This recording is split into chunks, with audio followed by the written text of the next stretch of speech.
Hello guys! Welcome back ulit sa Munting Kusina. Ayan, so nakikita nyo yung ating mga rekado ng ating lulutuin. Ayan. So sayote ito. Sayote, repolyo, ating mga pampalasa. Yes, atin munang lutuin ang ating kikiam. Ayan.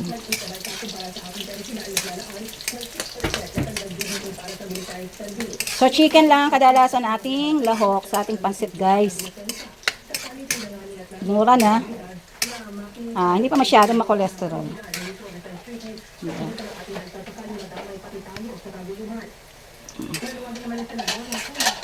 So golden brown muna natin to. Ayan, natukulay brown na yung ating kikiam.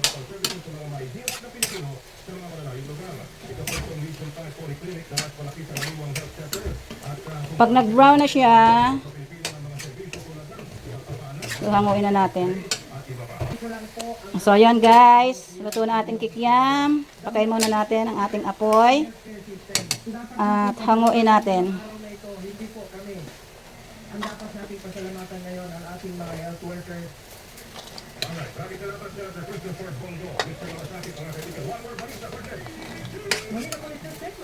Yes. Papatayin mo muna yung radyo. Yes. Hango natin ang kikiam nating madami.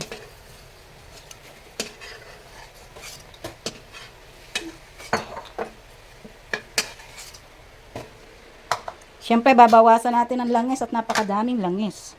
Init. Oil. Bawasan natin ang oil. Then, open uli natin ang ating kalan. So, magigisa na tayo ng... Papa, may sili? Malimutan na sili. Ubus na? Yung mahaba?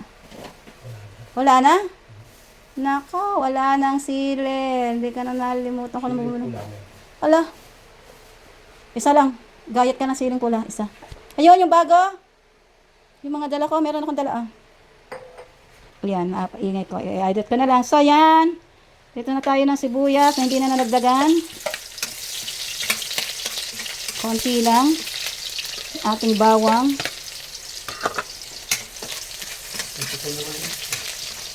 Isa lang naman eh. Para lang isang sili lang. Pwede ko na may isang putol. Ating chicken.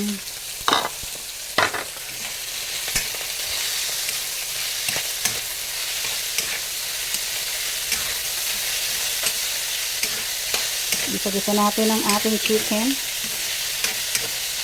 Ayan. Lagyan natin ang paminta. Baka mapadami.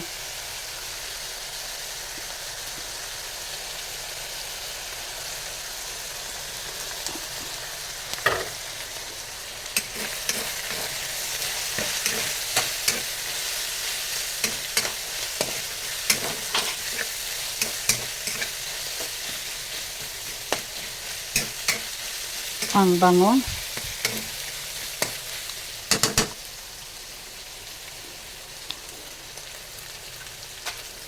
Cubes tayo, cubes.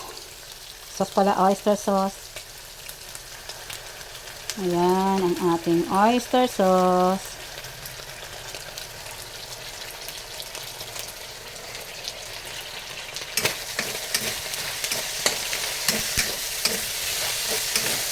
Pag kulang pa, dadagdagan. Kasi bawas na yung ating oyster sauce. Yan natin ang patis. Ito ang nagsisibing pampaalat natin. Patis. Ating sili. Yan.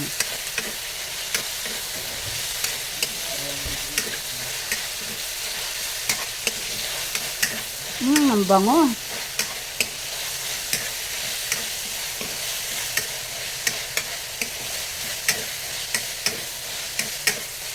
So, lulutuin muna natin mabuti guys. Although luto na siya, kailangan pa natin siyang toastasin. Ayan. Haluin uli natin. Then, lagay natin ang ating sayote. Gisa. Pag medyo luto na, saka natin lalagyan ng sabaw.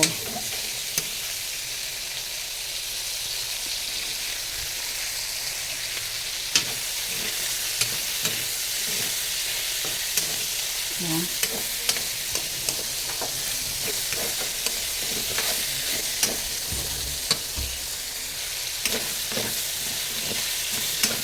Then, meron tayo ditong chicken stock.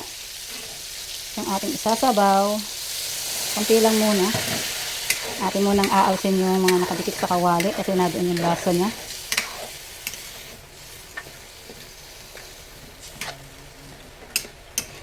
Ayan. Then, lagay natin ang ating half chicken cubes. Chicken pa rin.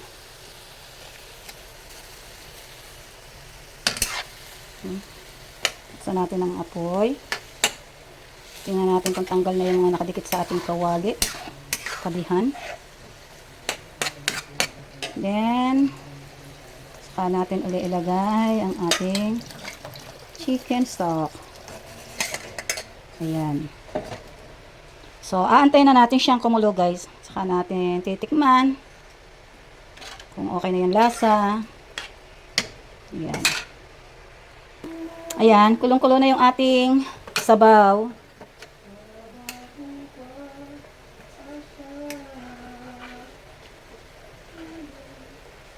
So, ilalagay na natin ang ating bihon. Hindi ko talaga siya binabad sa tubig, guys. Kasi gusto ko yung sabaw ay mait-it mismo ng bihon. Diba?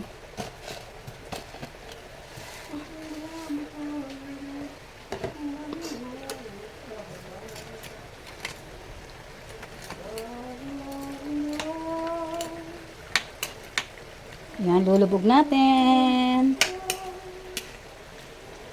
Hanggang mait-it nito yung sabaw. Ang laki ng sayote.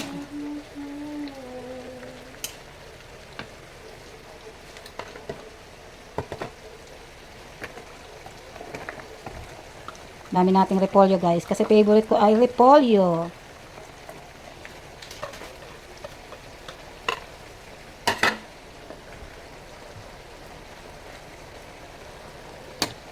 Gasa natin.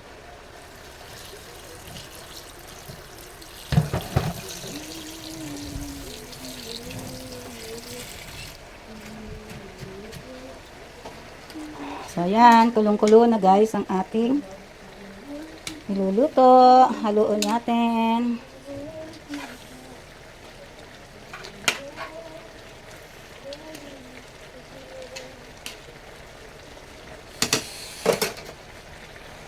So, hindi na nga pala tayo nagdagdag dito ng tubig kasi parang marami na. Maya-maya na lang. In case na matigas pa yon, no?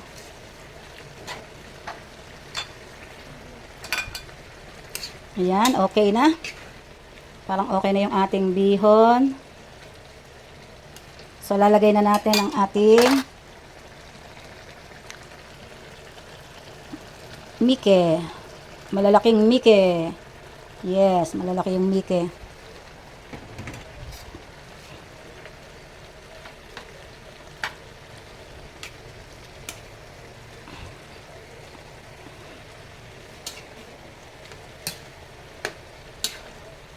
Yan, lulutuin natin.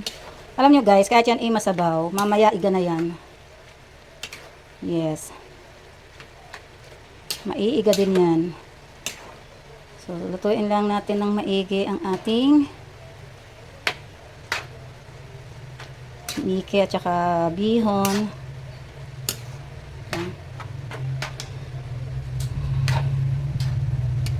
Ayan. At least hindi pa labog ang ating gulay, guys. Diba?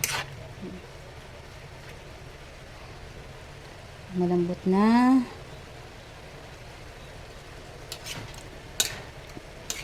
Ay pa.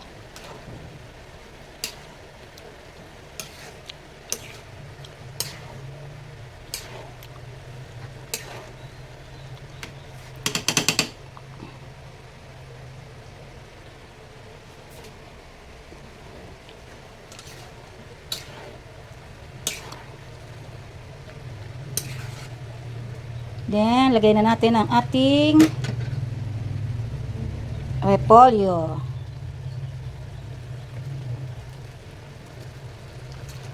Yes, ang dami nating repolyo, guys.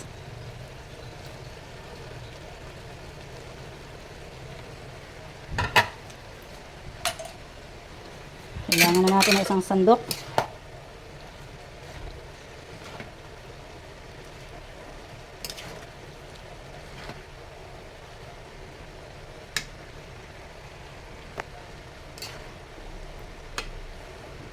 Gulang.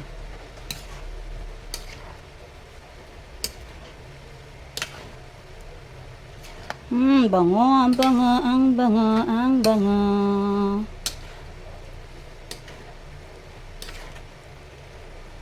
Yan, halo lang natin. And then, lagyan natin ng seasoning.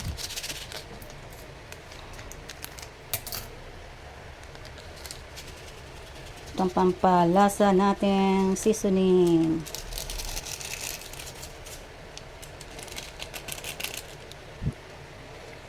Then, haluin natin ulit para lumahok yung ating seasoning.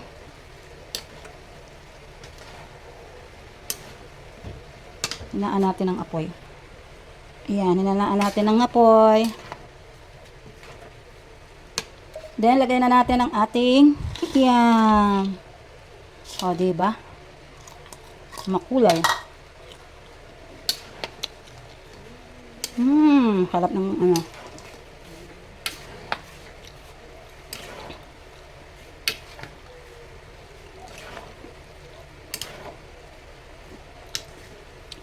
Parang tansya ka na kung gaano karami ang laman ng kawaling ito. Sa paulit-ulit na luto ng pansit. Alam ko na kung gaano kadaming sabaw. Ilalagay. Lahok. So, ganito lang siya kadami talaga.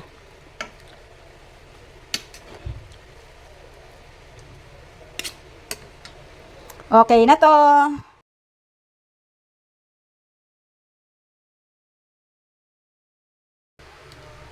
So guys, ito yung ating pansit Mickey Bihon. Dahil holiday ngayon, di ba? Oh.